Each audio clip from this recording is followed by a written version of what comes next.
This movie's got a lot going on for it. An inside look at the Air Force Thunderbirds, a serious health scare, even a little scheming among best friends. But how about the love story? Is there passion? Is it magical? What is the story really about? As usual, I've got a lot to say about this one, so let's dive right in and talk about it. Come Fly With Me, starring Heather Hemmings and Niall Matter, premiered on Hallmark Channel on March 9th. And like last week's movie, even though they touted it as a premiere, it technically wasn't new for 2024 since it aired last year on Hallmark Movies and Mysteries, which they've now rebranded to just Hallmark Mystery. Heather Hemmings, she's new to me, but I can see she's done a few other Hallmark movies, including Christmas in My Heart, Caribbean Summer, and Love Take Two. I recognized Niall Matter right away from the Aurora Tea Garden Mysteries, and he's got a long list of other movies, including Rip in Time, Never Kiss a Man in a Christmas Sweater, and Engaging Father Christmas, to name just a few. Let me just start with the amazing opening. Come Fly With Me opens with an exhilarating scene of the Air Force Thunderbirds in the air. The cinematography was awesome, and they intersperse scenes like this all throughout the movie. Emma, played by Heather Hemmings, is an Air Force pilot who's the newest recruit on the famous Thunderbirds. Her call sign is Blitz Fitzgerald, and apparently the origin story of how she acquired that name is a deep, dark secret that only insiders are entitled to know. And over the course of the movie, she's going to be studying a lot to learn the formations for an upcoming show. Sorry, I was just looking at the maneuvers. She's also a single mom who just moved in with her mother in Las Vegas. She and her daughter Lucy spent the last 2 years in Japan, so they don't know anyone locally just yet. Paul, played by Niall Matter, is also a single dad to a daughter, Alice. She dreams of becoming a pilot someday herself. Alice and Lucy are about the same age, and they meet at a doctor's office. They quickly become best friends through their shared love of the Pilot Girls. Oh my gosh, you know the Pilot Girls? Not to mention, Alice is in awe of Lucy's own mother being on the Thunderbirds. Lucy happens to be at the doctor's office because her grandmother is a nurse and she's looking after her. Alice, however, is there for a more serious reason. We soon learn that Alice was born with a bad heart, and she's had several heart surgeries in her life, and one day she will ultimately need a new one. Later that evening, I was admittedly a little confused when Emma came home from work and said, "Wow, I can't believe I was so busy. I missed when my daughter made a new friend." I understand the point of that line was to show us that Emma's busy at work all the time and wishes she could spend more time with Lucy, but that line just didn't make any sense to me because the girls had only met just a few hours earlier and Emma was just walking in the door at the end of the day. Anyway, the girls become so close that they end up wishing that they were sisters, and they decide to make it their mission to bring their parents together.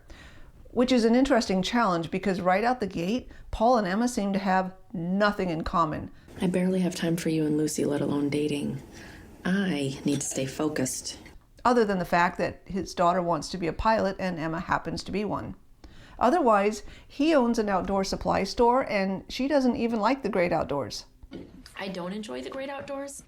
It was pretty clear to me that Paul seemed interested in Emma early on, but Emma spends most of the movie focusing and studying on training for the Thunderbirds. And again, they have nothing in common. Another little tidbit about my impression of her character, I actually thought she came across as being insecure and full of self-doubt, which I found odd for a Thunderbird pilot. I feel like I should be getting this. But I was hopeful that this would be part of her character growth as the movie progressed. Paul's daughter Alice actually became one of the main focuses of the movie.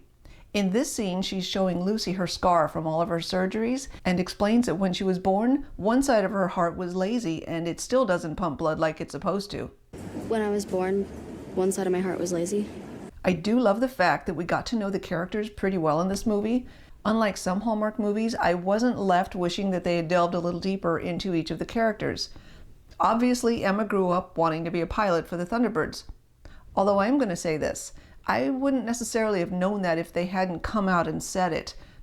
It is my dream job. For a good part of the movie, I didn't get the impression that she really wanted to be there. That's definitely different from how I'm used to flying. I guess I'm trying to say I felt no sense of passion from her.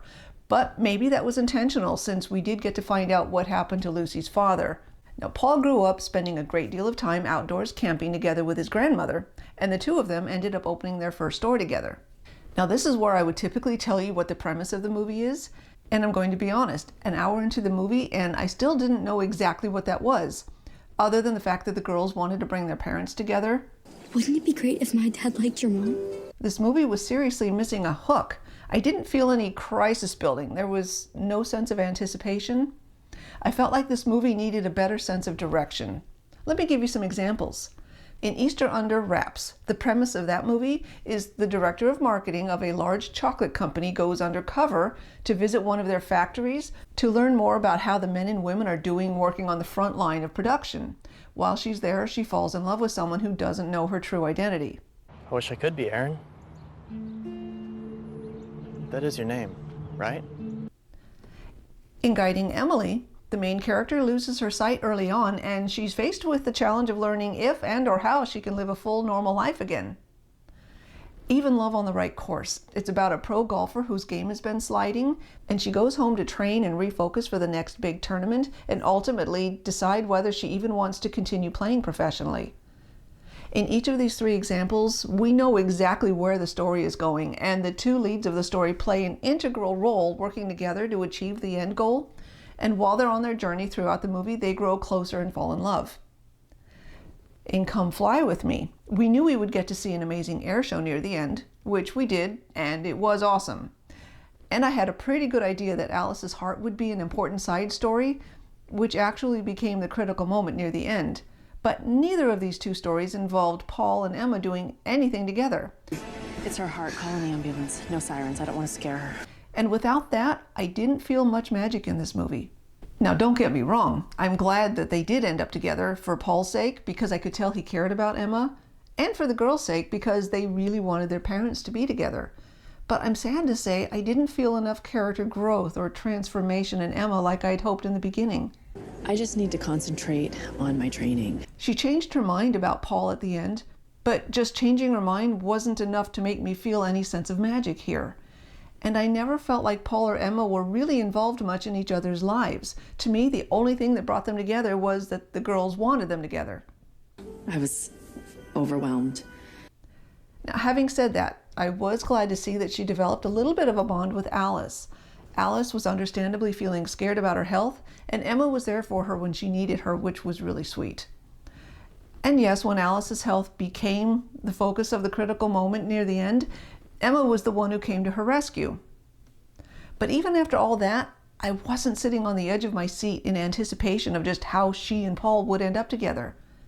Like I said, I'm glad they did, but there were no tears or goosebumps about their love story, and for me, that's a telltale sign of whether or not a movie feels magical, at least by my standards. And on a side note, at the very end, where was the officiant at their wedding? Is that a thing now to have weddings without someone officiating? Overall, I'm glad I watched it. I think I felt a little better about it the second time through, and I might even watch it again, or at least have it on in the background if it were on the air. The character development was solid. I liked Paul and the girls, and the grandmother too. And the footage of the Thunderbirds was amazing. But I was missing that hook early on. There was nothing gripping in the storyline to keep my attention on this one for a long time. So with that, I'll give this one a rating of 3 out of 5. What did you think? Was I too hard on this one? I took a sneak peek at some of the reviews on Hallmark, and I think I might be in the minority in my opinion here. And I suppose I can understand why. This one just wasn't right for me. Well, I think that wraps up my review of Come Fly With Me. As always, thank you so much for watching this episode of Magical Movie Club. If you like this and want to see more, please subscribe to our channel and consider following us on Instagram at Magical Movie Club and on Twitter at Magical Movie Club. That's club with no U. You can find those links below in the description, as well as links to the preview and the movie page for Come Fly With Me at Hallmark.com. We'll see you next week to chat more about our favorite magical movies.